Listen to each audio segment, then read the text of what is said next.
messing with the Bath and Body Works hand sanitizer that smells like Noir cologne, Noir. So. And welcome, guys. We snuck in live and didn't tell Alex. Yeah. You're talking about what now, Alex? We were talking about the growth of the economy. Yeah. In the world of agriculture. How are you all doing tonight? Oh, that was funny. Yeah.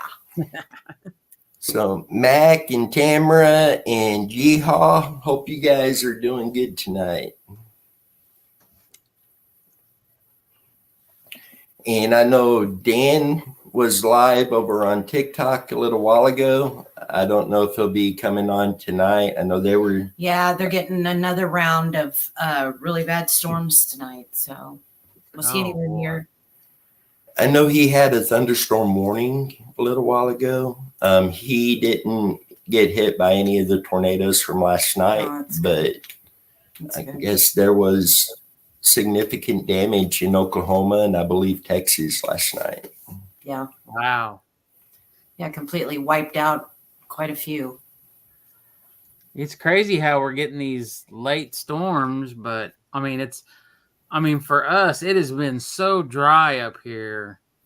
You know, I think just till the last week of October. I mean, we didn't have any rain the whole month of October to the last few days. So, and see, we had a little bit of rain before we went over to Bee Creek to do that search, and that creek was still bone dry through there. Yeah. So, yeah. Yep. Could use the rain. I'm glad we're supposed to get more rain tonight and then tomorrow. So yeah. Well, I think it was showing. Was it no rain on Tuesday and then Thursday, but every other day had rain or something? It just seems like an awful lot of rain. Yeah. Yeah. Well, I hope hope everybody in the audience is doing well this evening. And Tamara, I still owe you a conversation from here. It's been a while now. It seems like forever since we've been on here. Just so much going on, so much trying to get done, but I'll get a hold of you very soon from our previous conversations. Yeah. And I saw that Matt commented that he was over watching Exploring with Nug, and Nug's computer went out. Nug has been doing, him and Adam Brown, they've been doing a lot of searches, finding a lot of things, and just really solid out there in the field. Yeah. I would like to invite them possibly later come spring when we go out to Smithville Lake to do the search on that lake. I would like to invite them to come out with us on that. Yeah. Well, yeah, I mean, it definitely would be interesting to have their help and get some pointers from them, and you know, for them maybe to share some stories with us, and you know, we're always open to conversating and, you know, taking words of advice and offering our advice, and, you know, vice versa. Saying they've been, I know, and not pointing this at Jeremy and Adam Brown by any means, but I know there for a while it seemed there was so much drama going on with some of the teams that I just stepped back and tried to stay distant from it. But thankfully, it seems like most of the drama, except one little area, has pretty much subsided. And I think when teams come together in searches, especially like this one, where it's such a big area to search, that the more eyes you have on that and experienced eyes with that, the greater the odds are of bringing a missing person home. And as Alex was saying, there's a lot of stuff we can learn from other teams. There's some stuff they could possibly learn from us, and it just makes everybody better out there doing this. Right. Yeah. Well, I definitely agree that, I mean, no matter what you do when we discuss missing people's cases, whether it's our own work or somebody else's work, I mean, just even going on YouTube and basically watching other people's take on cases and what they've learned and what they've researched. I mean, it's research and learning every which way. So, what'd Bobby say? He said, "Sorry, I can't join." Looked like it was. Let's see here. Sorry, I can't join y'all tonight. I'm still 48 miles from home. Now he has a flat tire and only has 15% battery, so all he can do is listen. Oh, no. And for those who don't know, Bobby has been out with another gentleman searching a lot of basically pit mines, looking for vehicles that could bring a missing person home. And they've been at it hard all weekend, and Catfish has been out through the week searching different areas. So he was going to come on tonight with us and kind of talk about the efforts he has going on out there. So Catfish, definitely a rain check, man. We definitely want to bring you up on here. Yeah, and Bobby, I can't wait to see your pictures. And if you guys, I mean, I'm sure you guys took video footage and pictures. I would love to see, the setup that you guys were using, and just everything you guys encountered tonight. So I'm excited to see your all's work and basically see what you guys did, see what y'all came up with. If you guys just saw a fish or if you actually did come across any cars or anything. So I look forward to it. See, and he has sent me some pictures from the pit mines out there that they've been searching, as well as some stuff from during the week, that when he does come on live with this, hopefully we'll be able to bring those pictures up. Just like a conversation we're going to have here in a bit. Would love to have showed slides, but StreamYard has a glitch still where we're unable to bring those up, but they do have a team working on it. But I'll get those pictures sent over to you, Alex, and let you see those. But they had really been busy. Yeah. And hello, Southwest Iowa. Hello there. Now refresh my memory, and I know we've talked with Bobby, but what was his background? Did he not have some background in law enforcement as an officer, or he was something with the search team or something? He worked with law enforcement or in law enforcement. He worked investigating missing persons cases. Okay. And it's going to be great to have him on live and discuss that with him. Things that he done in the past, how that could help not only us, but other teams and other advocates and such, and what we're all doing. Yeah. Well, I know that some of the conversations we've had with Bobby, and as he's basically gave us his thoughts on the Randy Leach case, is, I think Bobby still thinks that, Randy's somewhere in a barn somewhere, the car that he could have, been put there. I would say, I think he was leaning probably foul play, that type of situation. But thinking that he possibly that's where he's been this whole time. And we can't rule out anything, So yeah, I would, love for, if Bobby to join us and come on and talk to us and basically give us, tips. What did he experience in some of the cases? And maybe he can, if he's able, maybe he could bring up some of the cases that they worked on, and maybe, well, this is what we thought, and in the end, this is what truly happened, because,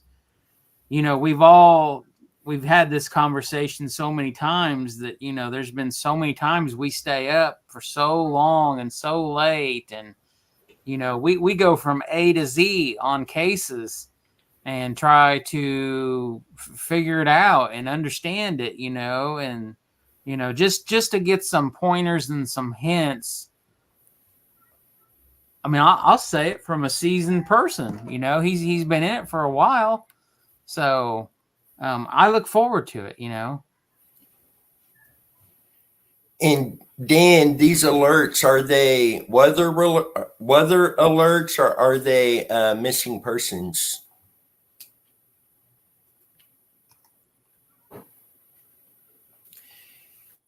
And also, Catfish, if you're listening, I hope you're taking notes. Yeah. Hope you're taking notes, and we can jump in, and we'll also get a hold of you during the week and discuss the live too, so everyone's on the same page and no surprises, that sort of stuff. Yeah. You can always go back and rewatch this episode and do your notes. That's what I do sometimes, is go back and rewatch stuff so I can remember things. Yeah. So Alex. Yes. What I think and feel is a very important experiment type thing coming up, and was your idea to do, and absolutely love the idea and can't wait for us to do this. But why don't you jump into that again? So kind of the current update with the Track Eye GPS thing that I purchased, and that we've basically had it for a week now, and I can't remember if it was Friday. I received it last Friday. I bought it off Amazon, and I can't remember if it was Friday night when I purchased the subscription for the tracking, or if it was Saturday. But basically, it uses 4G, 5G, LTE, satellite tracking. It basically, that's how it works. Because before we had talked about possibly using Apple AirTags, but those only work with an iPhone and being able to ping off of an iPhone that has its Bluetooth on. So overall, it wasn't going to work that great. So anyways, we went with this other setup. I did a little bit of research, basically through YouTube, and I went ahead and went with the Track Eye brand stuff. So basically the first few days, I just took it with me in my truck, driving around, and I would basically every night I was looking at the battery life. The battery life is reported to last from 2 months to 7 months, depending on how you can set in the settings. You can change it to ping from like every minute to 2 minutes, 5 minutes, 30 minutes, 2 hours, 5 hours, so on and so forth. You can change all kinds of the settings. So for the first few days, I just dash in my truck, driving everywhere. I was showing Dennis what it was doing, sharing the information with Dennis. And then, I don't know, Wednesday or Thursday, the night that I went live and we talked about it, the next day I put the GPS tracker inside of that orange bag, and I threw it in the back seat of my truck. So instead of having the tracker up on my dash through the windshield area. Now I have it in the actual floatable watertight bag, and I had it in the back seat of my truck, and it works great. It's pinging. I have it set to ping every minute, and I have been running, some days last week I was running 120 miles a day, 130 miles, checking on stuff, going places, and it was working phenomenal. So I haven't checked it for a couple of days. So I logged on tonight. I checked it. I sent some pictures to Dennis because I wanted Dennis to load the pictures up and share them with everybody. But unfortunately, we're having this issue with StreamYard, and it's not allowing us to do that. But as of today, the battery percentage was at 77%. So it has gone the first few days where it was pinging like every 2 hours till I think Tuesday or Wednesday last week, I changed it to pinging every minute. And we went from 100% to 77%. So far, I'm pretty impressed. I think we're going to be able, if this thing doesn't get hung up, I think this thing, depending on how far it'll go floating, I mean, I really don't think we're going to have an issue with it lasting. I think it's going to last quite a while. I was afraid it was only going to last maybe a couple weeks and then it would be depleted. But I don't think it's going to. I think it's actually going to work pretty well. So the only thing as I've discussed is I asked Dennis yesterday if the bag that I bought is to a bigger bag. And my only thought was, what if the bag does lose air and then does sink and then we just permanently lose it? And I know this sounds silly, but I thought, well, what if I buy the biggest bag that they have to offer and we go ahead and put a helium balloon in it or like a kid's rubber bouncy ball in it? And we put that inside the bag to help add buoyancy. Because the experiment is kind of we want to see how far it'll go, but we want to see if somebody would able to see it and then try to catch it.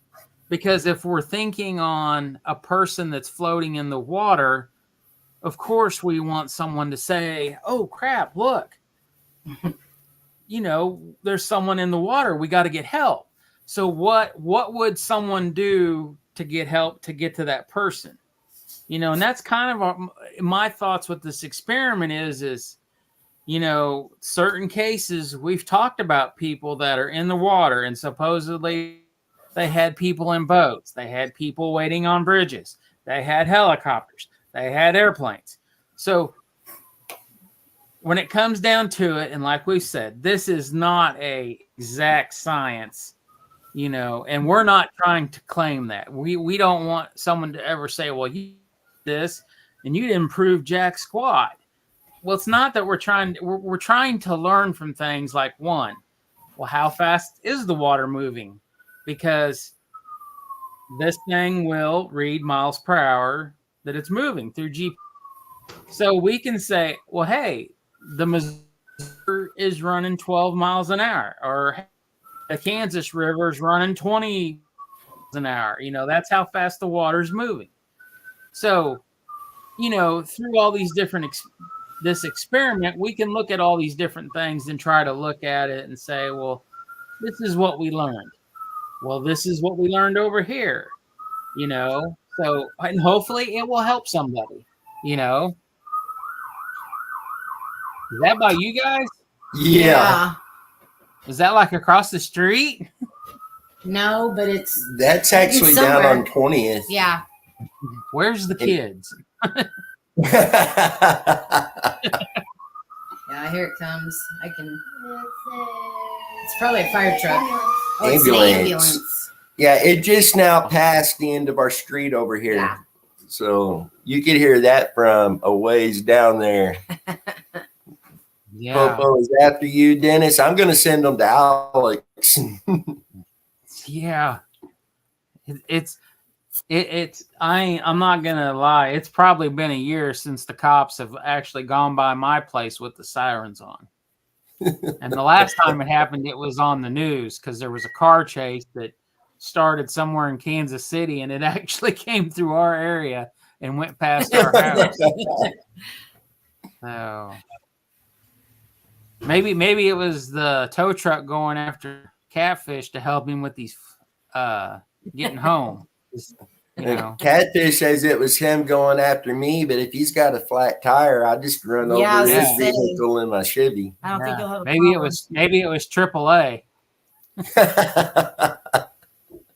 So, but yeah, so hopefully, and also if we go to the bigger bag, I think it would give more room for Megan to put the logo on it. And I know it sounds a little off, but put, the Muddy Waters research vessel. Please do not, throw in the trash. Please look inside, something, because, like I said, I want to give a reward, $100 reward. We're going to write a note and we're going to put it in another type of weatherproof bag to put inside of this. Because if somebody does find it, and I don't care if it's a week from now or 5 years from now, I want someone to reach out to us. I want someone to say, hey, I found this, outside of Kansas City, or, hey, I found this down by St. Louis, or, hey, I found this down in the Gulf of Mexico, I'm just saying, so. Yeah, and we definitely want it labeled good where it's very clear what that is and what its purpose is. Yeah. So yeah, I think we're going to upgrade and go to a bigger bag just to have something that's physically bigger. Once again, we can't make it look like a human body because I don't want to cause a wreck or something like that.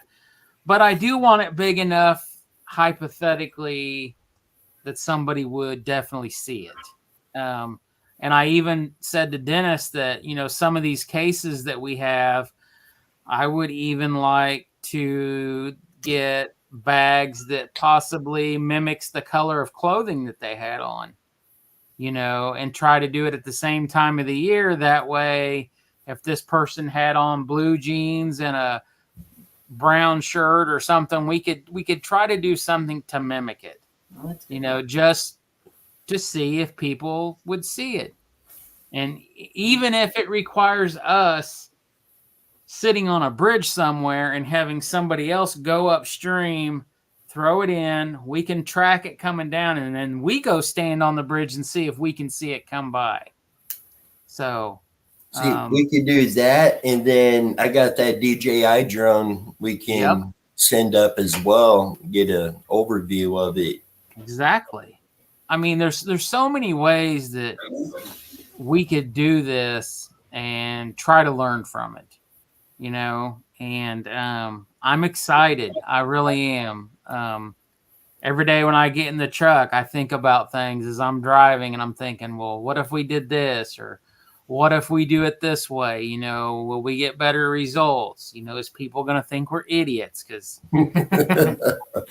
I'll be the first one to admit I've said some stuff and people have called me out and told me I was stupid and a blankety blank fool for thinking that way. And it's just because I think they were upset that I thought of it and trying to have a realistic way of looking at things, Yeah. And, by all means, I am offering to pay somebody to give it back to us and to help us, so I'm excited. I'm ready for us to, get this bigger bag and get it, decorated up with all of our information, and for us to do the video of us putting it in the water and starting this, and definitely sharing all of you. That way can see it. I did send Dennis the link, and I don't know if Dennis can. He might be able to go back and copy the link and post it. Can look at it right now, and go look at it. And it'll show right where it's at right now, and it'll probably show that it's at my house, and then you all will know where I live. So, because it's in my truck right now. So, but I hope we learn something from it, and I hope you all learn something from it, and I hope you all will take part in it. And if you come up with any ideas while we're doing this, please, by all means, share your thoughts and info with us, because we're all going to learn from it, and we're all going to have entertainment from it for sure. So I'm going to step over here so it doesn't echo real quick. Okay.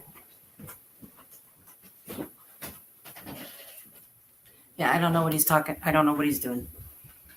Well, I sent him a link earlier when he was telling me he thought that the StreamYard stuff might be fixed to where he could share the pictures, that I was taking pictures of the map and showing the GPS stuff. And then I sent him the link that you can share with people so they can see the GPS tracker. Oh, and he just posted it. Yep. So there it is. So if you guys, Muddy Waters right at Alex's house. No. But if you guys swipe that and copy and paste it, then it will take you to the map and it'll show where it's at. So, and if you are bored tomorrow and I'm out and about and you click on it and share it, then it should at any given time will show where I'm at. So yeah, pretty neat. It really is a neat item to work with. So. And once the live is done, I'm also going to go back in and edit this and put that link over in the video description as well. So it will be there too. And then on the community page on YouTube, I'm going to post it in there as well. Okay. And I guess, what's Bobby say? I knew Alex was a con. A con... Like a convict or a con artist? Yeah, I think that's what Bobby. Yeah. So those sirens were after. Yeah, they're coming. Hey, I watched Dan's live earlier, and he had sirens over there by him. That we had sirens tonight. Alex, you're next. Yeah. Oh boy. Oh boy. Well, so yeah. I'm excited for this. So, and then I'm not sure. I think we had talked about this, but so the farm show that we attended last year at the American Royal Building in Kansas City, it is one of the biggest farm agricultural shows in the United States. And they reached out to us a while back and invited us to come back again. So I'm not sure if we did talk about that or not, but we will be back there in the public's eye, and bigger and better, for 2025 season. And we will definitely, hope to be talking with people. Updates, sharing stories, everything. So that's something to look forward to, and definitely have that on the calendars. And the last time we done this inside that building, there was absolutely no cell service because we planned on going live while we were there. This go around, if it's still no cell service, we're still going to go ahead and film while we're there and then bring that to you guys as a video. Yeah. That was so much fun.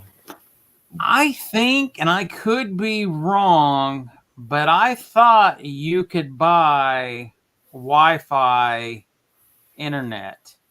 So I will reach out to her and send her a message, and ask her, and I'll just explain to her that, that last year we tried to go live inside the building and we could not. Because what was it? Well, they were having issues.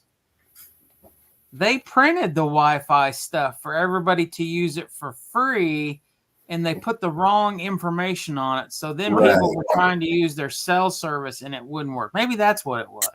Yeah, because we were having trouble downloading, or because we run our computer through a big TV to show the videos on the big TV screen, and was having trouble at first getting the computer to hook up to do that.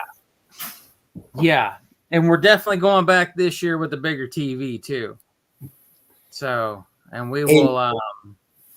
The interactions we had with people, we had just people who didn't really pay attention to missing persons cases stop by. We had people that worked on cases, retired law enforcement stop by. A lady that's over another organization, she stopped by. In fact, there's an experiment we're going to do hopefully this coming year that's going to benefit them as well. And that's when we put a vehicle underwater, showing how to escape that. And I will be in the vehicle. So it just, the people we met there was so incredible and so supportive. And the TV, the cases on the TV caught so much attention there. Yeah. And man, there were thousands of people that come through that weekend. Yeah.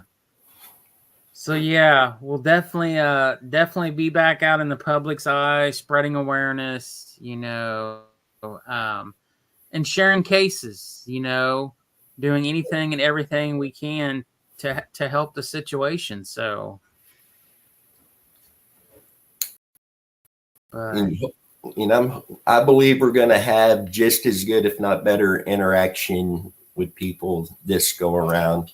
Yeah, because you never know. I mean, they could have told friends of theirs, hey, next year, you really, if they're there, you got to check this out, and so on and so forth. So. Seeing this is kind of vain, and I apologize for that. But another thing that was really cool is we had people come through that was, oh my goodness, I watch you guys on YouTube. That was cool.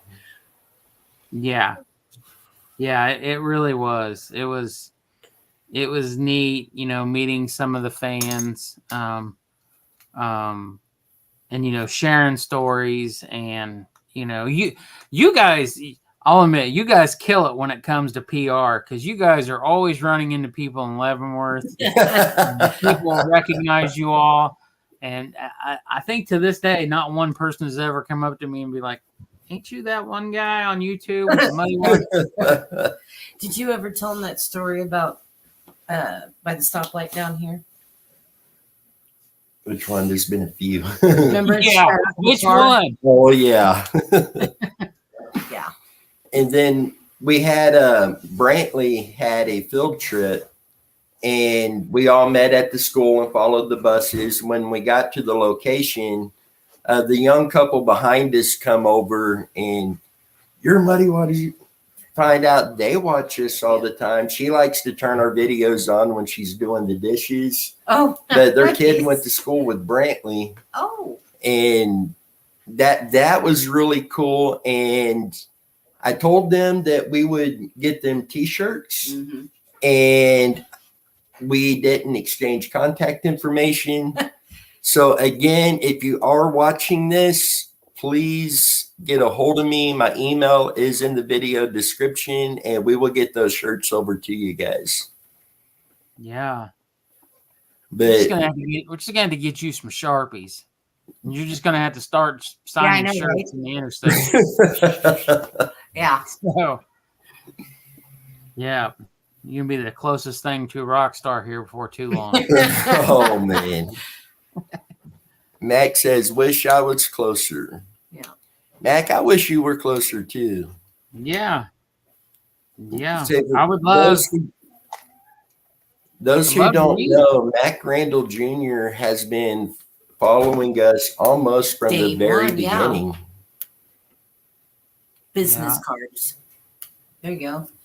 Don't you have some? I do, and I'm going to have some new ones printed up, especially before this farm show. Because last time at the farm show, everyone at their booths hands out candy, and Alex and Tammy had the great idea of taping candy to business cards. Right. That's smart. And we also gave away a lot of T-shirts and a lot of koozies and stuff like that.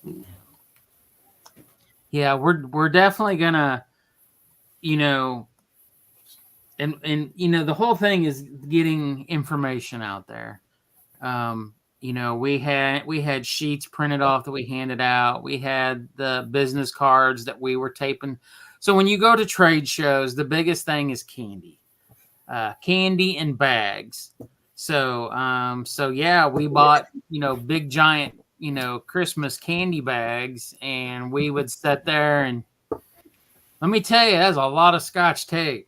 But you tape a couple pieces of candy to a business card, and you just lay them all out on your table for people to come by, and then they grab them. And, to be honest, do they really even read them and look at them? I hope they do. I hope so. But this year, I think we're gonna hand out candy. We'll hand out business cards. But I think I'm going to look into getting maybe like the key tags, the rubber key tags. Oh, yeah. And possibly pins, some type of public relations, handouts to basically, share with everybody, and basically to get people, to watch and to help spread awareness, by spreading videos with cases and, stuff like that. So, because you never know, one person could walk by and be the answer to a case somewhere. So, absolutely, you never know. You really don't. And all it takes is that one little bit of information for some, like, hey, I knew that person. Or, hey, I just saw that person like a week ago, Right. So, babe, like a week ago, Right. I got echo going on. Yeah, here. I know. I just saw that. So, yeah, just basically something to share with everybody. So, well, Max had a good idea, though. Keychains, ink pens are a good one. You could do coasters. Yep. Miss Angela there said coasters. Yep. So that's a good one. Oh yeah. There's so many, like Vistaprint, and there's a couple other companies, but they offer so many things that you can hand. I mean, you can get candy with your information printed on the wrappers. Oh yeah. So we have been talking, and so Dennis and I had talked, and we possibly talked about coming up with a new logo. Something, updating the logo, and sorry, somebody must be burning something across the way, even though it's raining. I hope that's not a house fire. But sorry, I didn't mean to get distracted. But just something maybe a little more modern or a new look. So with the audience we have tonight, I mean, what would you guys think about if we come up with a new logo? Like, what would you guys like to see in a logo? Right, because the logo we use now with the anchors, that basically represents water searches. But we do water searches, we do the ground searches, we do the open source investigations. So would like to see something that kind of incorporates everything, but we don't want too much going on with the logo. Yeah. Max said squirrel. Sorry. I just happened to look to the left, saw some flames off in the distance, and to be honest, the direction I'm looking out the window is where our water tower is for our town. Ooh. Oh, lovely. Yeah, I'm looking at it right now. I don't know. We'll know if we hear the sirens any second. So, but yeah, that's that's something we've been kind of discussing, talking about that. If we were to come up with a new logo, what might interest someone's eyes. So, and there's lots of there's companies on the internet where you basically it's like freelance artwork and logo designs, company names, and you basically go on there and you put a job on a job board and you say, my name is Alex and I would like a new logo design for excavation dirt work. I am offering $100, and within probably 30 minutes, you'll get 10 people that will send you artwork that they just designed, and you can pick one and accept it, and then you pay them and they send you the stuff, or you can basically just keep it running. And as long as people see it up and running, they'll keep offering to do stuff.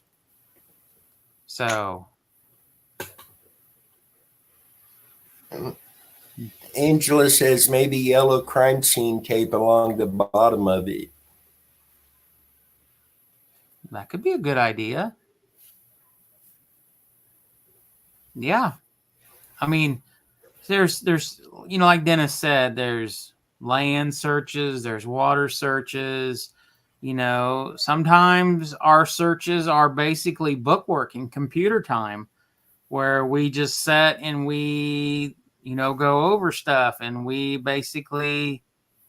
look at social media, and then there's times where Dennis talks to law enforcement or Dan does, and we help out that way. So it's not always going out and actually physically searching. It is sitting in front of our computers and talking as a group and working on stuff that way. So the internet is, believe it or not, one of the best research things when it comes to either reading information about people, and I hate to use this word, but trolling people on social media, anything and everything like that, because that's what we have to do to get answers sometimes. I mean, you have to look at anything and everything to help out and try to figure stuff out. So, see, you're able to learn so much about a person just from their social media account. Oh yeah. Yeah. I remember a case that we were working on where a woman was missing, and basically somebody had shared some pictures with us of possibly human remains that appeared to be in a lake or a pond. And it looked like there was some type of chain around this person's neck, and we looked at it, and it looked like a piece of equipment was tied to that chain, and through our research, we had come across an individual that was linked to them on social media, because I'm not going to go into a whole bunch of details, of course. But by golly, in the back of this person's, one of this person's pictures, it looked like the same piece of equipment that was either bolted to a chain or had a lock on it. And that same piece of equipment is what it looked like that was on the bottom tied to this skeletal remains. So yeah, it comes down to basically looking at friends and family, looking at who's friends with who on Facebook and social media, and working on the behalf of the family, and just seeing what we come up with. And by all means, there's lots of times when we try reaching out to people that they just don't have anything to do with us. So it's definitely a learning experience when you're trying to do research and trying to understand something. And I want to jump back over to that case you just referenced for a minute. This particular case, I had 2 other teams ready to gear up, all go down there, get this search, dive on it, find what this is. We were asked by law enforcement to hold off, that they were bringing a team in the following week to get in there to confirm what that was and bring it out of the water. Found out later they took an aerial drone in there and flew over it. And to date, I have not seen anything that they have actually gone in. I did give a timeline originally. So this coming year, they've had more than enough time to get on it. So we will be making plans to go there. There is another couple cases not far from there that we'll do searches there too while in the area. I will say one of those cases is Mark Fullerton. Be doing some searches for him. We do have a couple areas lined up to look, but I support law enforcement 110%.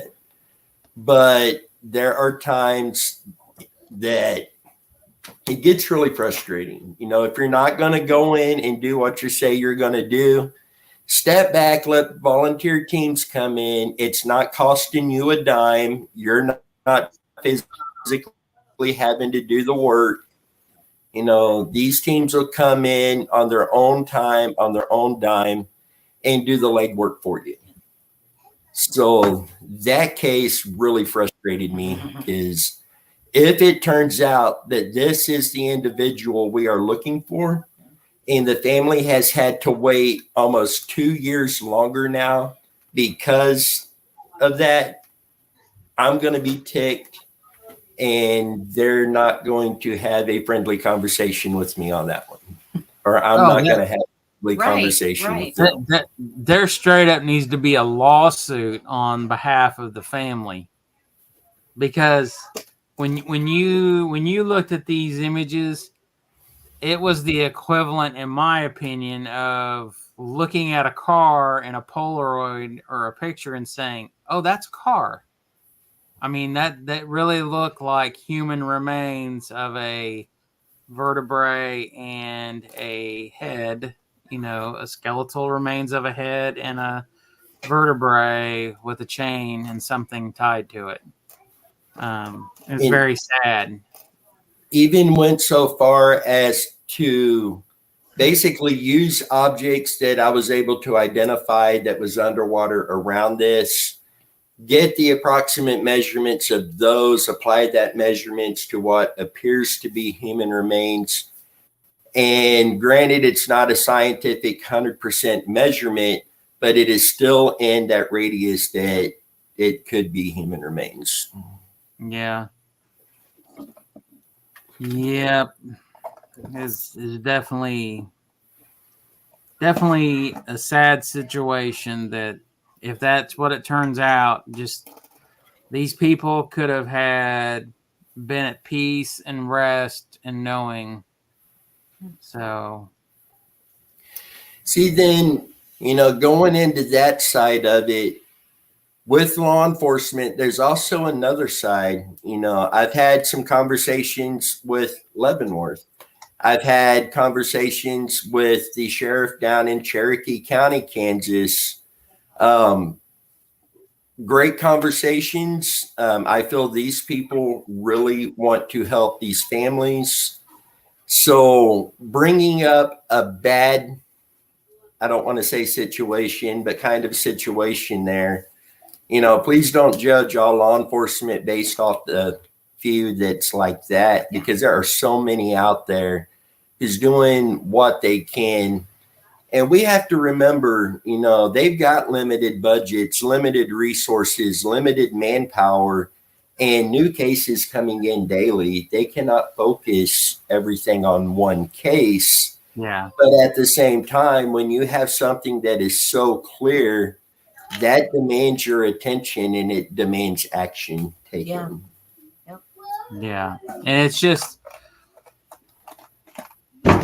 you're 100% true when it comes to budgets. People, there's law enforcement agencies that probably have every single possible piece of equipment due to the size of the city, town, state that they're in, where they have unlimited resources.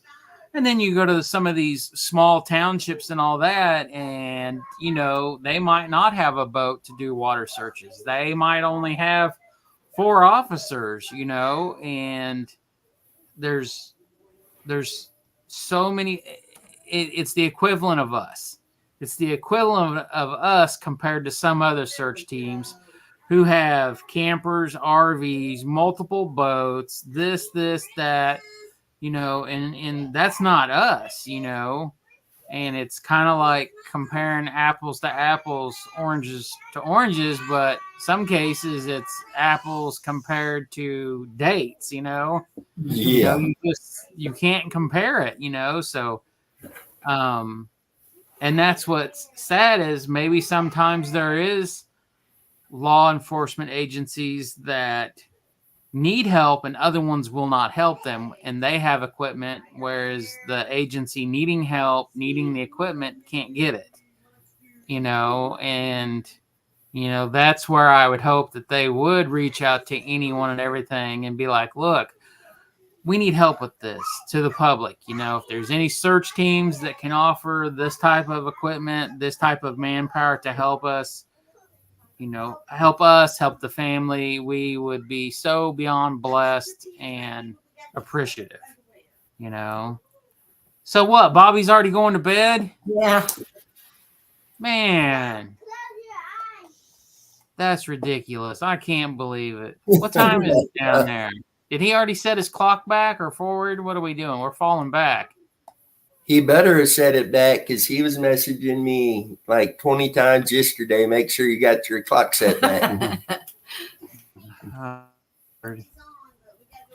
See, going with the resources and stuff on these cases, we look back at cases like Randy Leach or Jeremy Coots, and too many times today we're looking at those cases and the investigations that were carried out through the eyes of today's technology.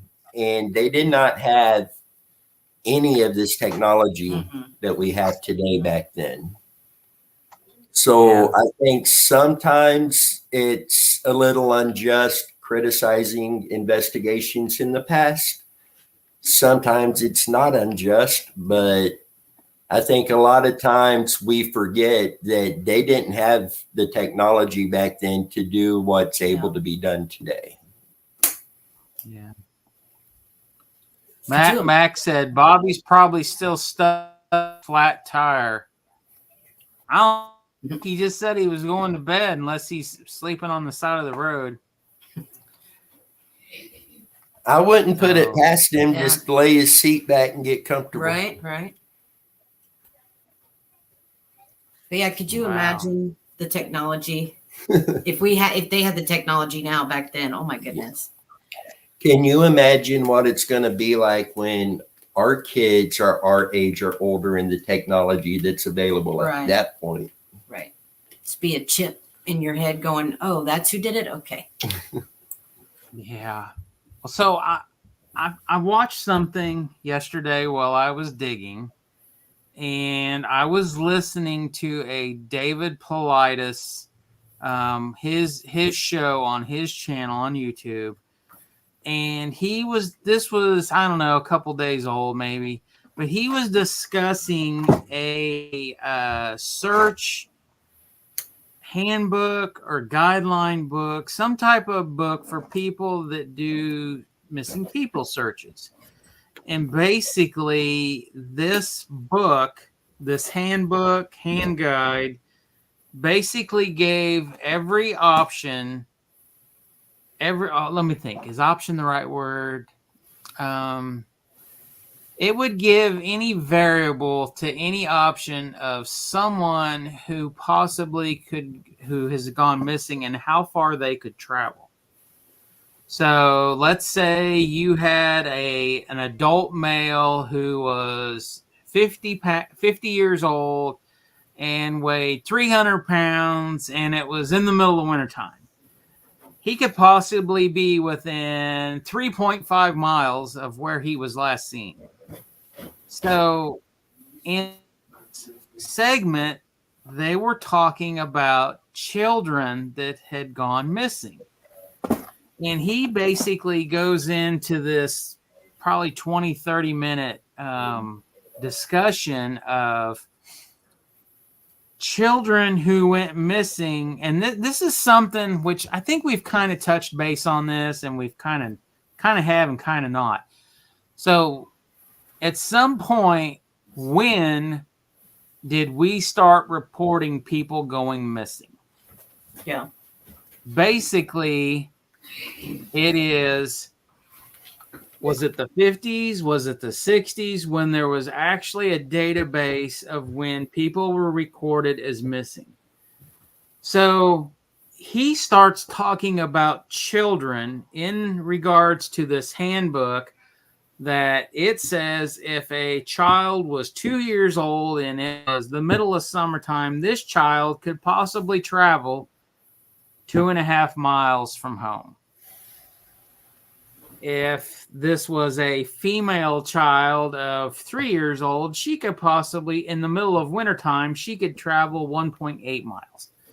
So he goes into these cases of children in the late 1800s all the way up to the 1930s that he had only found research on evidently through newspapers, because there was no recording, there was no public recording besides newspapers of children. So right. I guess in the big story of things is there's so many kids that went missing that there's no evidence that they ever went missing unless you get on like the newspaper website that we have a subscription for, where you can go look up newspaper articles from the late 1800s, 1910, so on and so forth, and search for missing children, because that's the only way you can do it. But he was basically going into these stories of, this 3-year-old boy who went missing, and he was gone for 28 days, and they found him 17 miles, like 14 or 17 miles from home, and he'd went over 2 mountaintops. Right. And then they found another child, and I think it was pretty 50-50 that either the child was deceased or they did find the child alive. But he was talking about this, and he's like, well, how can this handbook basically say that, well, yes, if this is a male child of this age and it's in the summertime, the most he's going to travel is 3 miles away before he, either is too tired or he perishes due to not having water or food, this or that. But then he goes, but how back in the 1800s and the 1900s was these children traveling 8 and 10 and 15 and 18 miles away from home? And he's like, help me understand this, because where do these people get this information from in these books? But over here we have newspapers reporting that this child went this far away from home. And it was really, really, really crazy to hear some of these stories, And there was one story where he basically talked about where the boy was found alive, and the little boy, I think the boy was like 3 or 5 years old, and basically said that I was digging, so I'm hoping I heard the story correctly. But he said that the little boy sat down because he was cold, and the big, giant, hairy dog walked up to him and sat down and kept him warm. And that the big dog the next morning got up and walked off. Didn't walk on foot. He made it sound like we're talking like a Bigfoot Sasquatch type creature, you know, not that it was like a four-legged dog. So, you know, he's reporting all these things, and it's just crazy that, you know, how we can have such current technology and information that says, well, this is what we say you should find this child, or you should find this adult female. She should have only traveled X amount of miles away. But, you know, back in before social media, that research was done, we were having these report children and adults who were found, you know, up and over multiple mountain passes, you know, halfway across the state. It was just crazy. So I would like to, and David Paulides never said what the name of the handbook was or where you could get it, but I would like to find out where we could obtain a copy of this book that he's talking about, because it was just crazy.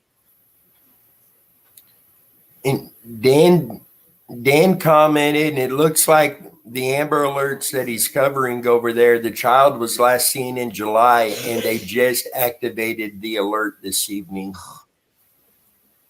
Are you serious? That is ridiculous.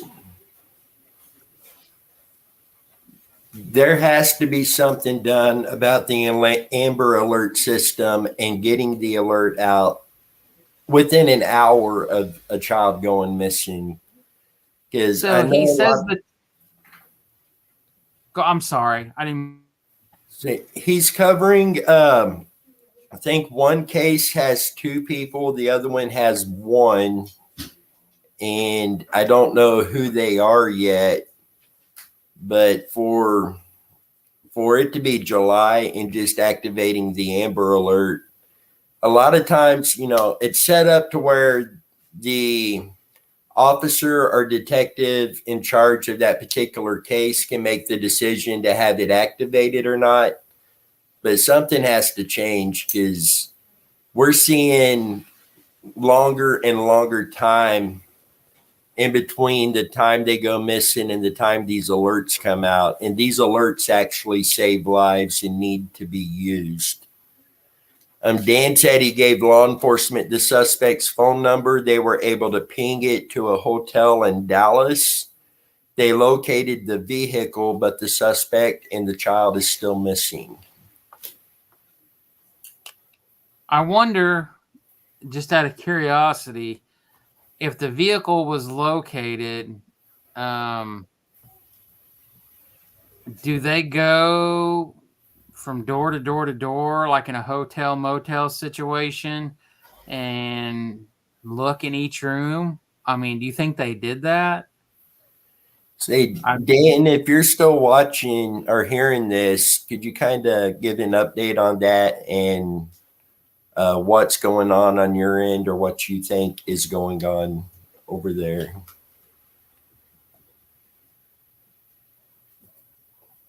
Wow. That's just crazy.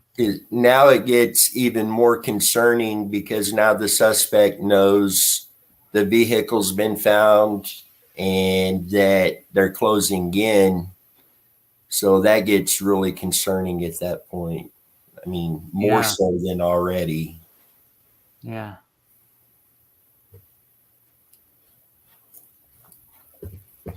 Dan said you would hope so, but this is Texas where they're talking about. So this is taking place down in Texas. Yeah. And, you know, Dan, with these Amber Alerts, Dan knocks it out of the park. And I know he doesn't like being bragged on and that sort of stuff, but Dan has helped bring so many missing children home through what he does over on his TikTok with these Amber Alerts, and just does incredible over there. Yeah. He does. Yeah, one of these nights he needs to. We can, on our Sundays, if he can get back, if he's having a and he can be on with this, I'd love to current statistics and updates. And I was gonna ask you and of Dan when he first came on earlier, and not to take away Amber Alert stuff, but what is, if anybody has heard, what is the current statistics on missing people in the North Carolina area, Tennessee, everything with what happened last month with the floods and everything? Has anybody heard what the current missing people totals are, etc.?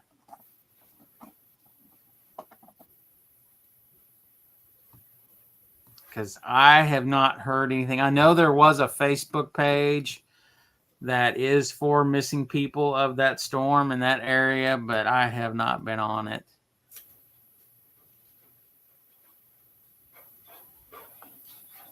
And Tammy's oldest boy, he did go down there for, I think he was down there for a week and a half fixing Highline poles and stuff because he is a lineman.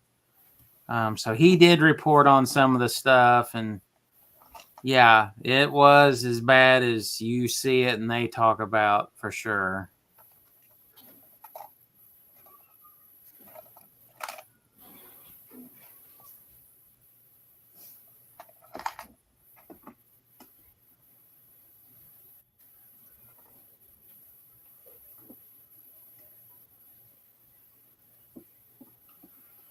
Seeing the other thing that I've seen so many people report on that live in the areas the hurricanes went through, or they've gone there to assist. And you'll find them all over YouTube and stuff like that. But even some of the news agencies have covered it. But the number of missing people and the number of deceased, boots on the ground is saying is significantly higher than what we're seeing come across the TV screens. Yeah. But I'm not in the area, so I'm not going to confirm one way or the other. But that was kind of concerning. Some of these are the legitimate 501c3 nonprofit organizations that are built to go down to support people in this type of situation. And they're coming out saying this. Teams that go down with stuff to donate, the stuff is being confiscated. And again, I'm not trying to say that's fact. I cannot confirm that. But supposedly there's a lot more going on down there than what we're seeing. But not being there and seeing it for myself, I can't say for sure one way or the other. Yeah. Tamara said, I haven't seen anything, but have seen some posts of families looking for loved ones. And Tamara, those posts are so heartbreaking. I've seen several of those as well. And, these families are out there trying to piece their lives back together after losing pretty much everything they owned to the storm, plus trying to find their missing loved one. And it's just heartbreaking. Yeah. Yeah, it's definitely a sad ordeal down there. And, like we said, it's hard to watch some of it and think, well, is this truthful? Is this somebody pushing their agenda against the government and they're just spreading lies? There's so many different ways to look at it and try to figure out if it's true or not. But yeah, it's pretty terrible. Now, I know a guy that I do follow here on YouTube. He goes by Pinball Preparedness. I know they gathered up donations and they were taking it by the semi-truckload down there. And I don't know how many hundreds of thousands of dollars they raised to do that. but they were taking multiple truckloads a day for several days. And they didn't have any type of issues like that. They was able to get that in, get it to where it needs to go to the people that needed it. And that was just really incredible to watch and see them do. Wow. Mm-mm.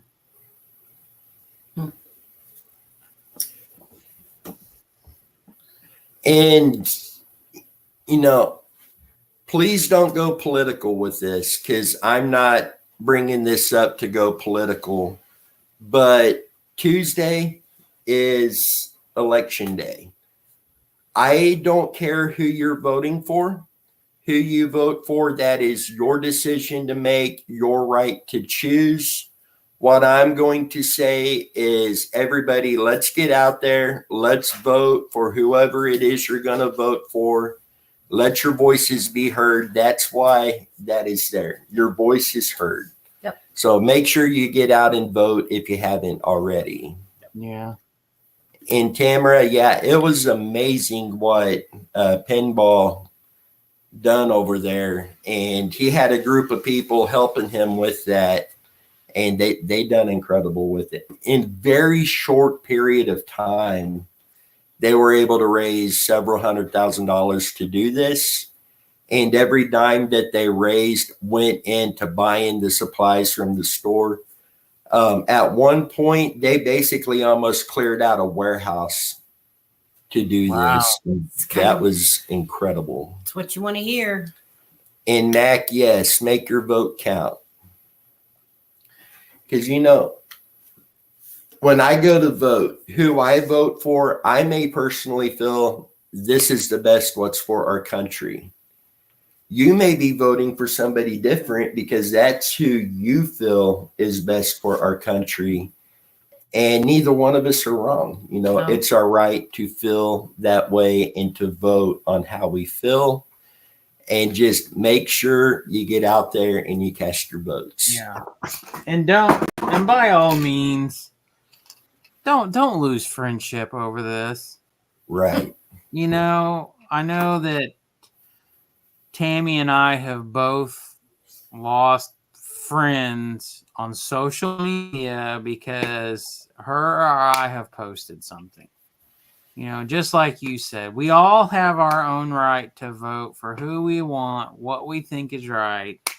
And if we share what we think, everybody should have their right to share whatever.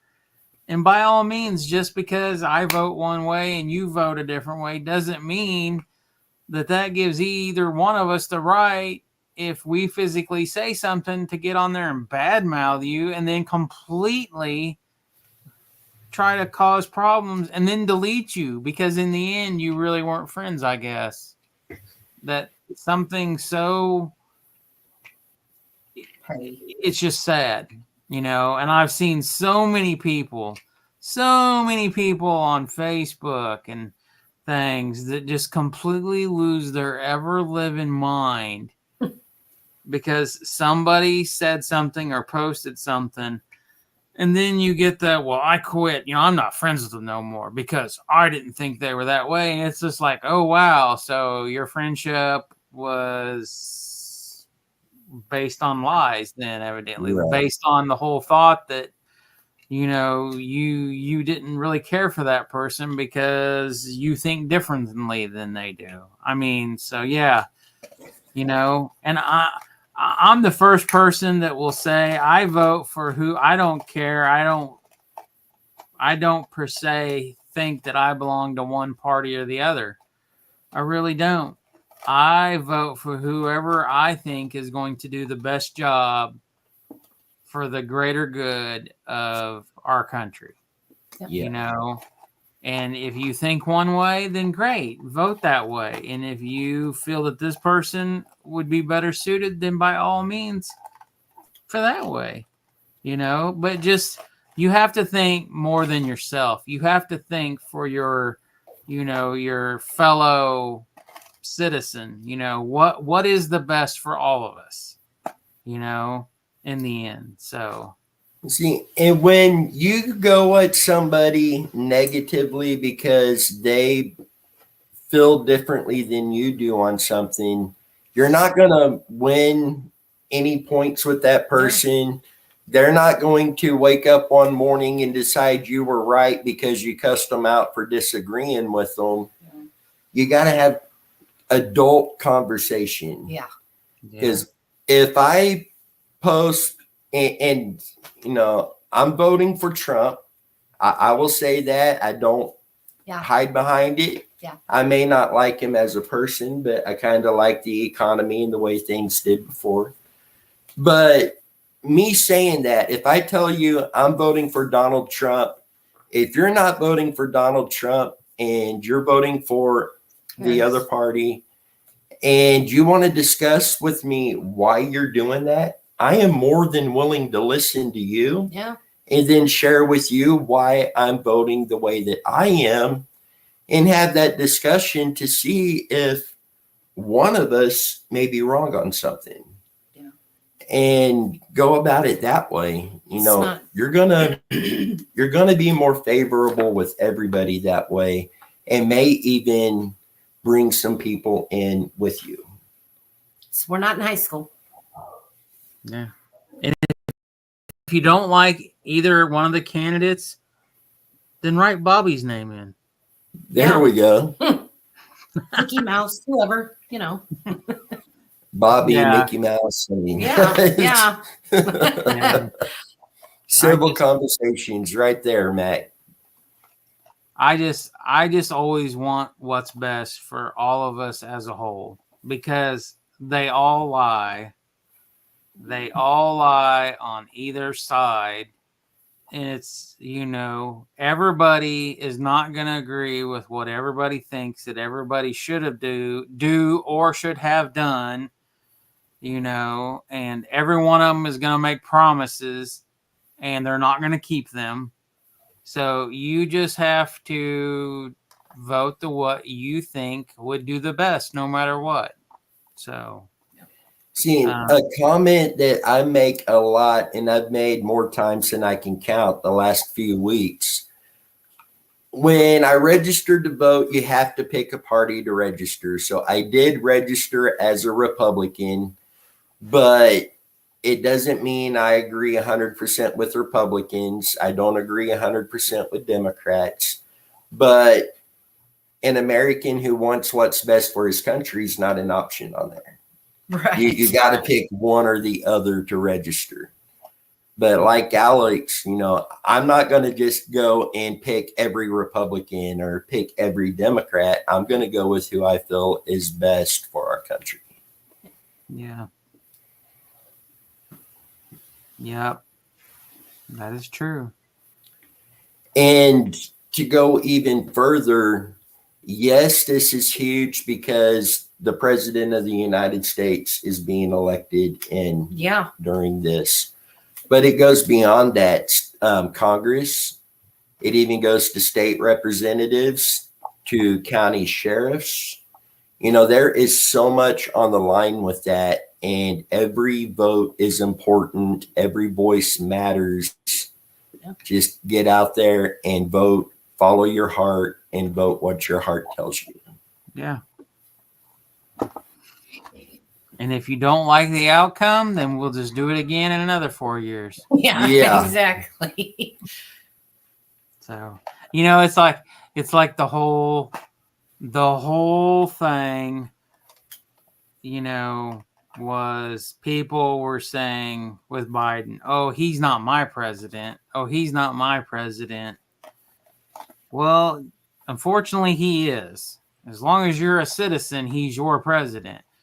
Yeah. As long as, if Kamala gets elected and then you have Trump people saying, well, she's not my president. Well, as long as you're a citizen, she's your president, So, if things don't go the way they go, then we just have to deal with it and we make the best of it, and then we do it again in 4 years, so,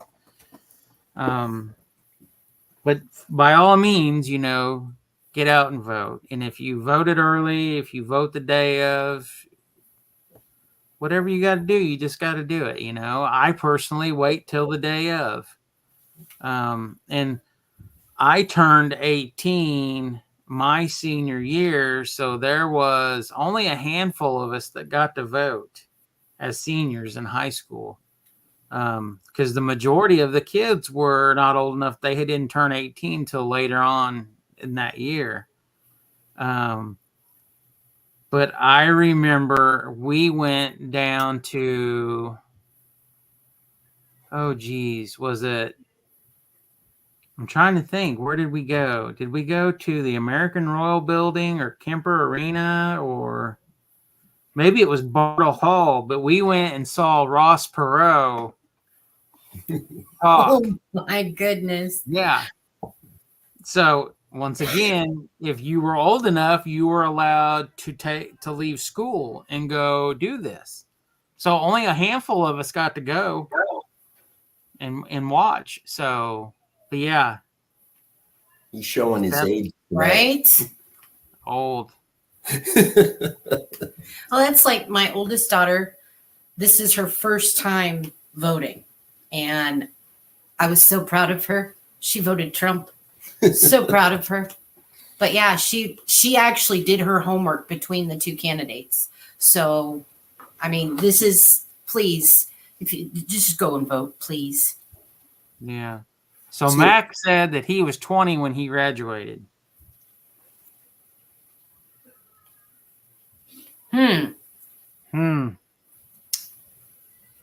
What happened? What happened? Maybe down there where they're at, kindergarten doesn't start till they're 8 years old. I don't know. Yeah, I didn't mean it to sound like that, Mac, by the way. Sorry. Get her, Mac. Get her. But let us know, Matt. And you want to school us people up here in Missouri and Kansas. Yeah. That's not what I meant. Okay, I'm going to go. I'll see y'all there. Sorry. That is so not what I meant. Oh, hey, man. Maybe Bobby probably didn't graduate. Shoot. So, I don't know. I wonder if he got his flat tire fixed. I'm just curious if he left his car on the side of the road. Right. Knowing Bobby, he's probably He still said he was going to sleep. trying to do stuff. So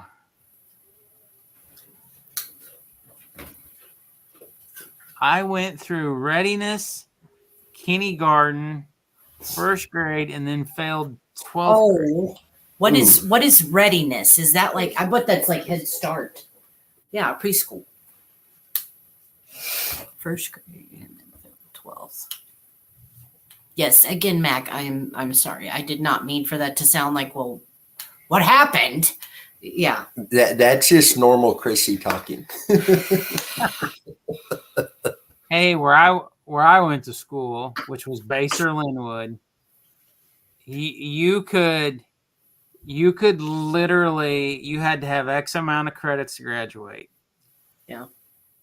I had enough credits that I technically didn't have to go to school my senior year.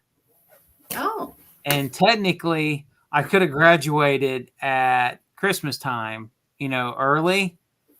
But I failed American government, senior American government. And if you don't pass it, it doesn't matter. You don't graduate. So I didn't pass it first half of the year. So I had to take it twice in order to graduate, even though I could have graduated at semester and technically not to even had to have gone to school my senior year. So, what are you doing, Dennis? We got Megan fixing to come on with us, so I'm going to let her have my seat, and I'll just pop up back here behind them. Megan said I took government as a junior, so I didn't have to do it my senior year. Yeah, I think Really? Senior year for me. What was the teacher's name? Mr. Volker. Yeah. What was his name? Falker? Mr. Volker. Beg your pardon. Volker. Oh, you all right? I didn't know if it was like Meet the Fockers, that movie No, show, no. that TV, No. that movie. That's what it sounded like, kind of. I got picked on a lot because I was the only junior in the senior class, but I didn't care. I got it done.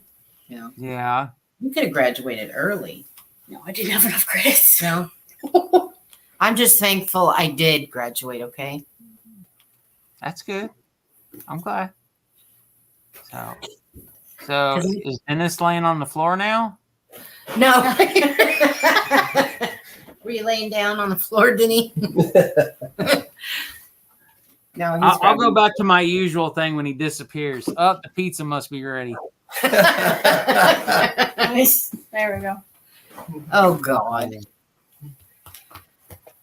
Oh man. Well, so have we had any? How many new cases have we had the past week? We've had, I had 23 new cases come in, and I had put them in my Google Documents and was going to be bringing them out for everybody. I think I still have them on a slide though, Okay. but it appears that through a computer hack, everything I had in my Google Documents disappeared. And so still trying to figure out all the details on that. But looking through, I think I had those new cases already in the slides and was ready to do a video on those. So I should still be able to print those out. Okay. And as soon as StreamYard gets their glitch fixed and we can bring those up again, we'll be getting those cases out to you guys immediately. Okay. But our whole list of cases disappeared. We were up extremely late last night, all three of us, back up this morning working on it, and finally got all of our cases that we had back on there. And then there's, there's a handful of cases that I hadn't printed off yet. So now I'm going through videos and stuff that we've done to get those out to you guys, getting the names again so I can go back in and do the research again to find the information on them and get those printed. So it has been a nightmare. I had to just walk outside last night and just cool down. I mean, it was a bad night. When he told us, me and Megan kind of looked at each other like, no, that can't be right. They're just in another file somewhere. But she went on her computer, which she can access the same thing. And what did it say? The same thing? It said nothing. There's Yeah. nothing. Yeah. Please deposit quarter. Yeah, right.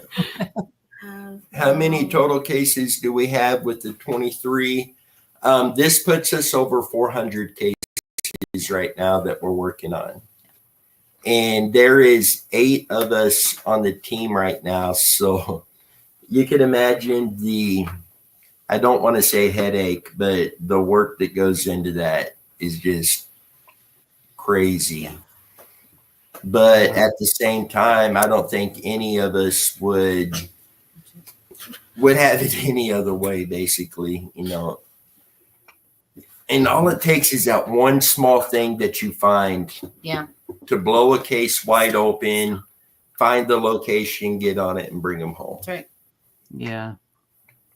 Well, I think one of the coolest things is the actual the newspaper website that we have the subscription for.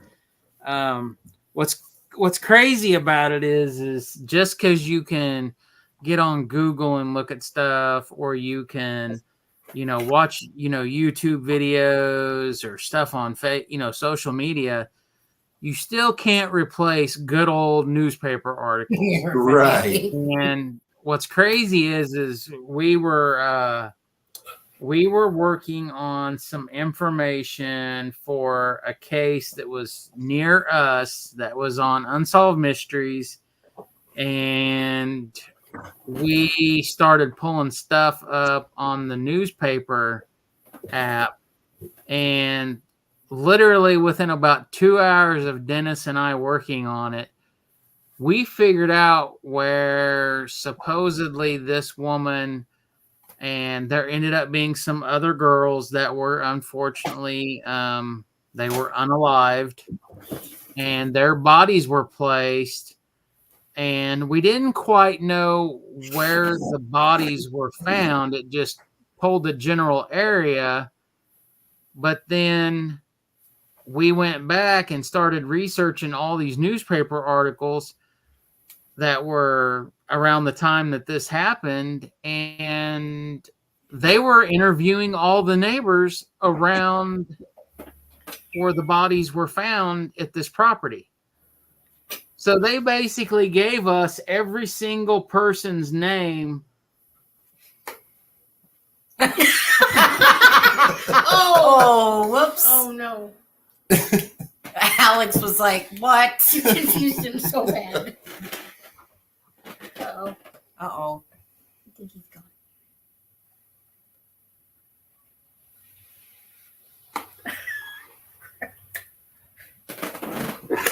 I'm gonna message him. Yeah.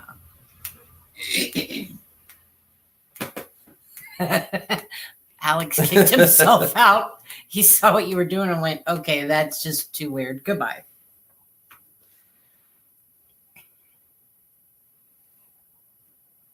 So what's up? Not much.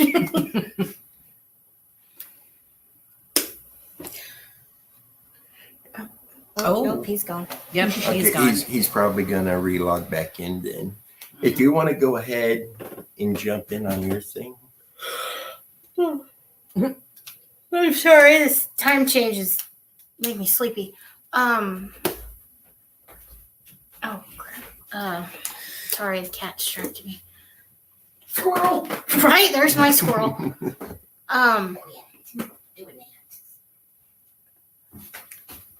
Sweatshirts. Oh, right. Jeez. I'm sorry. I will be having, well, since we're working on a new logo and design and all that stuff, we will be having some new shirts made and stuff like that. But until then, our same logo for now. But I will also be having some sweatshirts and hoodies, that kind of stuff. I'm gonna have that up on my my Etsy account before too long. And yes, Mac, I do need a nap. Seeing right now, you're saying the same logos and stuff. We do have a couple other designs that we're going to start be putting out as well. That's not our logos, but it's going to be search and recovery related as well. Yeah. So you've got a lot going on your end. And Christmas is coming up, so Black Friday and Cyber Monday, I'm gonna have all that stuff up there, and the shirts and sweatshirts and hoodies will be on my sites, and those will also be on sale. So, and also I know we're still early November, but is your Christmas, like your jewelry and stuff, is the Christmas themed stuff on the site now, or is that coming up? I have some Christmas stuff on there now that I designed last year, but I also have some new designs rolling around in my head that I will be making soon, and those will be up there too. Mac, we need hats. I've tried to make some hats, and they haven't worked out so well, so I need to kind of perfect that before I put any on my site. Yeah, eventually there will be hats and there will be beanies. Yeah. But trying to get the press figured out for those. Yeah. Because she also has the press to make like tumblers and stuff. So that is something that will be coming out as well.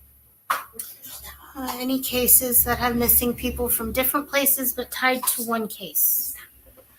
We have Crystal Kipper, for an example, is a young lady that lived in Kansas City who went missing. Her vehicle run out of gas in the early morning hours and actually run out of gas over not far from Alex. And a semi-truck driver seen another vehicle backing up to her. So he thought that she had help and left. Turns out that was not somebody helping her. She did go missing. When we started digging into that case, we've been finding similarities to potentially 23 to 24 other cases in the Kansas City area. And now we have reason to believe we need to be looking towards the St. Louis area as well. And we feel that these all tie back to not only the same person, but the possibility that there were a couple other people involved as well. The main guy, he was arrested several years ago. The day before they charged him in Crystal's case, he did unalive himself in jail. He had charges for kidnapping another lady. She was able to, I believe, bite through her banding and escape. That's what led the police to his residence. When they searched his residence, they stumbled upon Crystal Kipper's belongings in that residence and not even looking for her there, but come across it. We have been on the properties that we feel ties into this, and we need ground penetrating radar, or we need a cadaver dog team that doesn't require law enforcement to call them in. And so far, I haven't been able to find one of them that can make it in. So it looks like it's going to depend on getting ground penetrating radar to get in to conduct that search and potentially find up to 24 people there.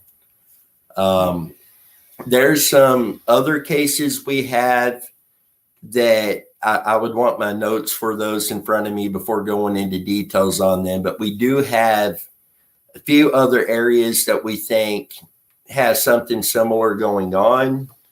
And then, of course, Tennessee, a lot going on down there, both missing persons and suspicious deaths that we feel are all connected in one way or another. And we see some crazy stuff digging into these. But yeah, there's several times or several cases we feel that there's connections. Another example, rebuilding our case list, I found where a husband and wife went missing, and I've got missing persons flyers that come in on both of those. Both are reported missing. And then on her flyer, it reports that her husband's deceased. And yet I've got a flyer that he's missing. Yeah.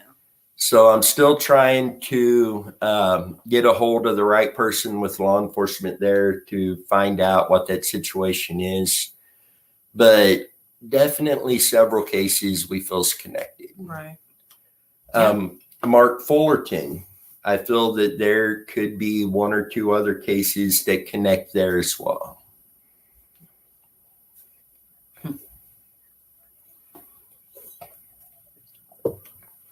And we do have, and I don't have the name or anything in front of me, we do have a case of a missing person in Canada. Yeah. And then we have a case that it was 5 or 6 young people who went out on a boat from Canada in Lake Ontario and didn't make it back. They did find a gas can washed up that they believed could have come off that boat, but to date, they haven't been found as well.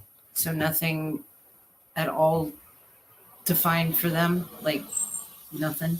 They haven't found the boat or anything. And we're going to need more than our inflatable and stuff like that to go out on that lake. Yeah. But, and I say that because she's from Canada. So we do have a case that may not be far from you. Do you know if there's other cases tied to the Summer Wells case? Mm. I'm not going to say that I believe that there is 100%, but there are some things that we are currently looking into on that. And as soon as we're able to determine our thoughts one way or the other, we'll come out publicly and bring that to you guys. Max said, we're going to need a bigger boat. Yes. Need a big boat for Yeah. up there. Yeah. But that's also a location where you've got fishing guides, Oh yeah. and they've got the big fishing vessels already hooked up with state-of-the-art sonar. Yeah. So it would come down to, you know, chartering one of those to go out to do the searches up there. In that lake, there's no telling what you're going to find. She says, I'm in Alberta, so I'm a bit of a distance away. I Just a little. I think we have a case out of Alberta. I will double check that, and then I'll email you the details on it if we do. I'm trying to think, Mac. Anyone know where that we're going to need a bigger boat? What movie is that from? I could hear I know, that right? being said. We're going to need a bigger boat. Oh my goodness. Megan. Yeah, Meg. Oh, she's thinking. She's thinking. Oh my goodness. We're going to need a bigger boat. It's a big fish. I can hear it in my head. I just don't It's know. a big It's fish. Jaws. Duh. Yeah, we're gonna do Jaws. And did you know the opening scene with the woman in the water? Her name is Kristen Watkins. That's my name. Anyway, Sign your name here. I want your autograph. right? Christy got it. Yay! I knew I heard couldn't that. think of that. He said, I got it. It's like I could hear it being said, Yeah, but I couldn't place it. because it's right at the, well, for, yeah. So Alex, let's see, is this Yeah, Alex? yeah. No, catfish heading to bed. I wonder if Alex was on his cell phone and his battery died. Because I messaged him and hadn't heard back. Mm. It worried me for a minute because he saw those flames out across from there. Right. And then, No, he had flames, he said, that looked like they were coming over from the water tower for the city. So, so guys, I kind of want to jump back into something real quick. And we were talking about experiments that we're going to be doing. One of those, we're going to get a vehicle. We're going to put that vehicle through the ringer. Mm. Anything that could happen to a vehicle, we're going to do with it. Next to the last thing we do with it is I'm going to get into it with all the safety gear, safety on scene, including, you know, paramedics, including a record that's already attached to the vehicle. We're going to pre-prep a pond. So the fluids are all going to be drained, but we're going to pre-prep the pond so we're not leaving any debris in the pond. now explain what.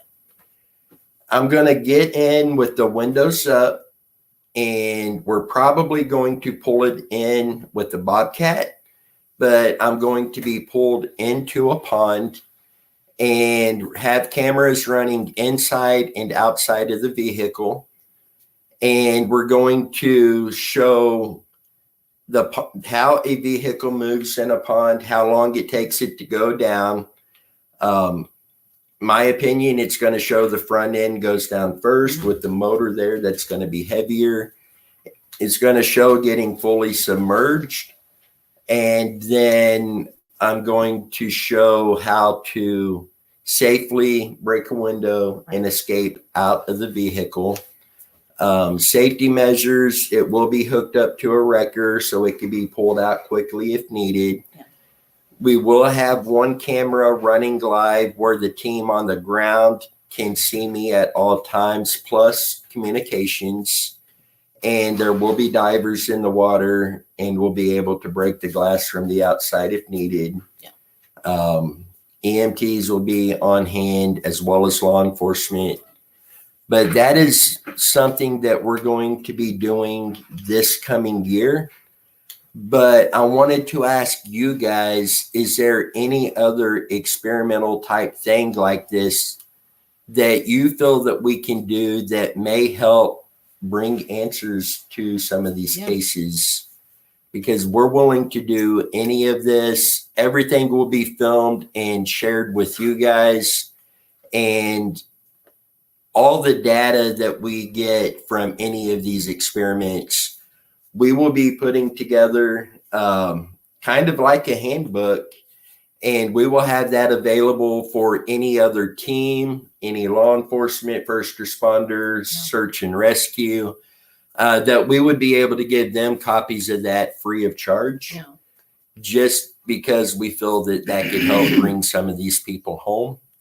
So if there's any other type of experimental thing with this you feel we can do, please let us know. She said, talk about brave. Yeah. It's what we all said. Yeah, Megan and Chrissy thought that I was We just figured, nuts. are you sure you want to do it? I mean, but I understand you want firsthand. You want to experience it. So, I mean, yeah. And there's so many things out there about what happens to a vehicle in water that I believe is false. Yeah. But this is going to help prove, and it's not going to prove everything that can happen in water, because we're talking about a pond. Yeah. Obviously, a lake, a creek, a river, that's going to be different. Yeah. But a pond will be able to safely do this, have the measures in place. Something I put a lot of thought into just because of the danger that goes into it. But with the setup that we're going to have with this, I feel 100% confident with it.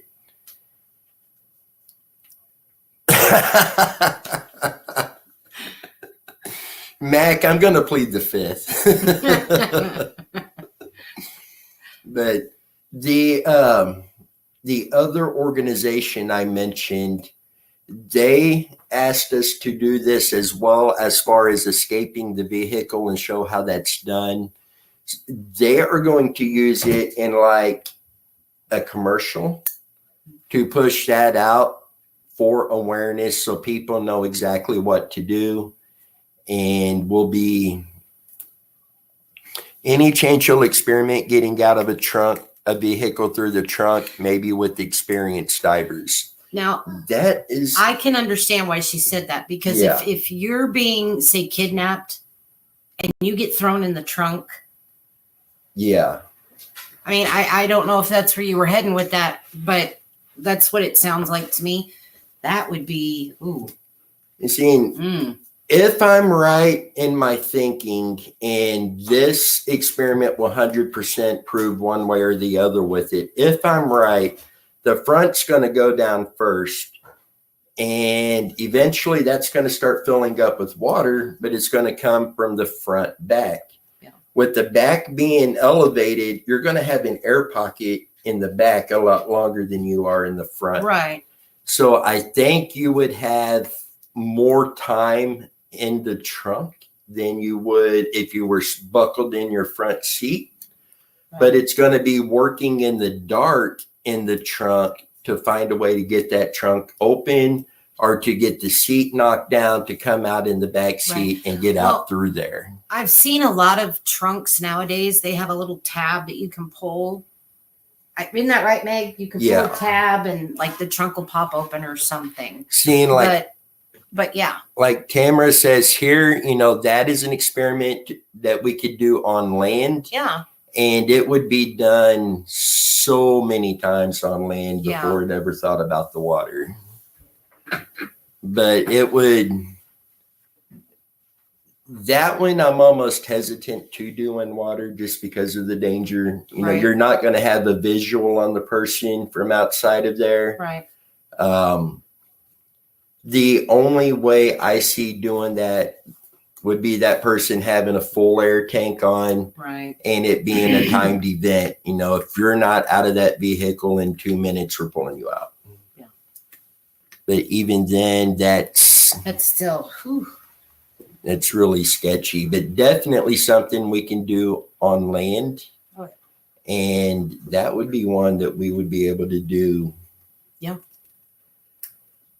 That would be one. I would want it to be a vehicle none of us was familiar with, and then put in and see I how would it think- goes from there. I would get an older vehicle because nowadays, like I said, they have that little pull tab. You can pull it, and I don't know if the trunk lid pops open or whatnot, but you'd have to get a vehicle that doesn't have that. That way, it shows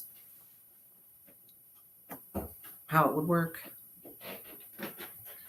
And I hadn't thought of that, but if you couldn't get out from the front, then you head towards the trunk. Right.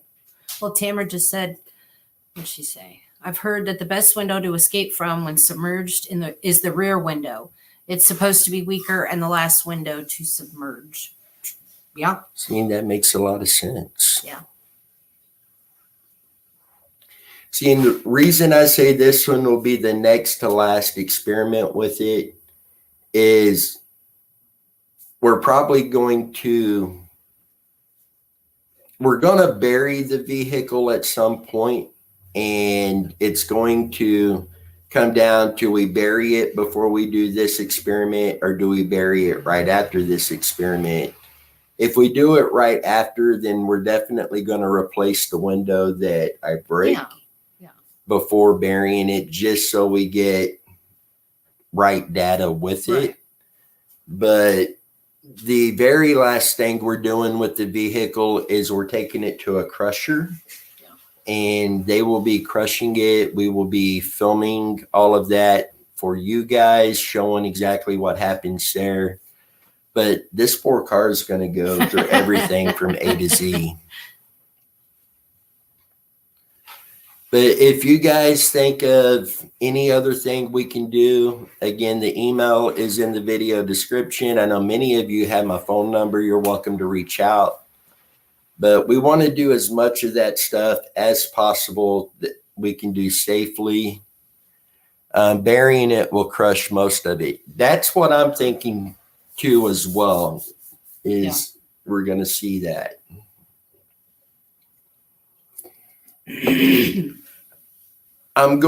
There's another one I'm going to do that this one doesn't have to be in decent shape at all, because I want to literally cut it up, see how long it takes to physically cut that car up into pieces small enough you could throw on a trailer and haul off. Right.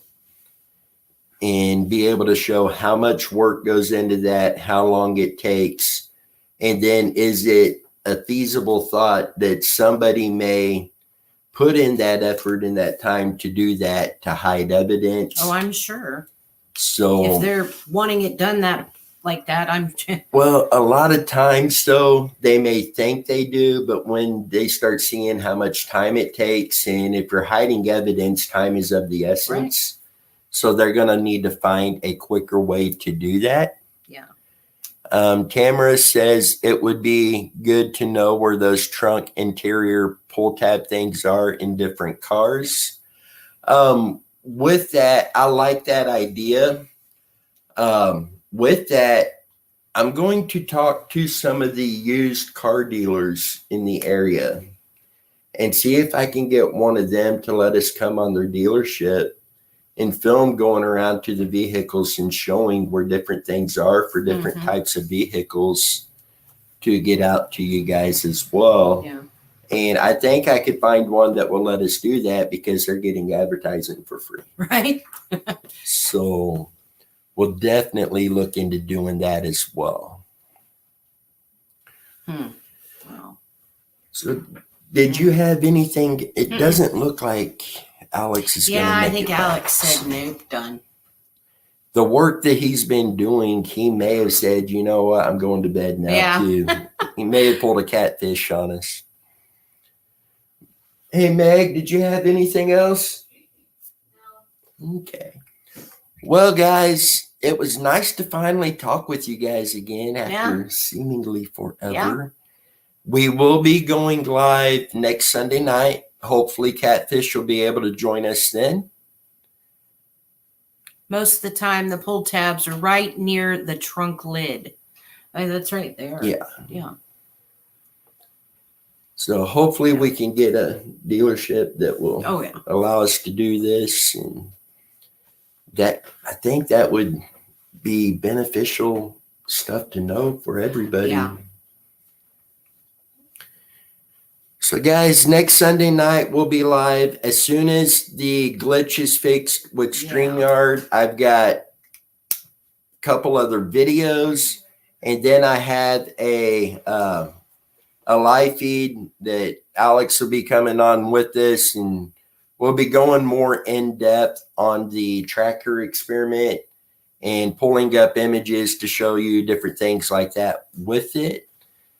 So with that, we are going to call it a night. You guys stay safe. If you have any cases you would like us to look into, please email those over. If you haven't subscribed to the channel, please subscribe, like the video, leave a comment. If you don't like it and leave a comment, YouTube will eventually boot you off. So make sure to do that. And thank you for joining us on here tonight. And we will see you guys this coming week. Bye.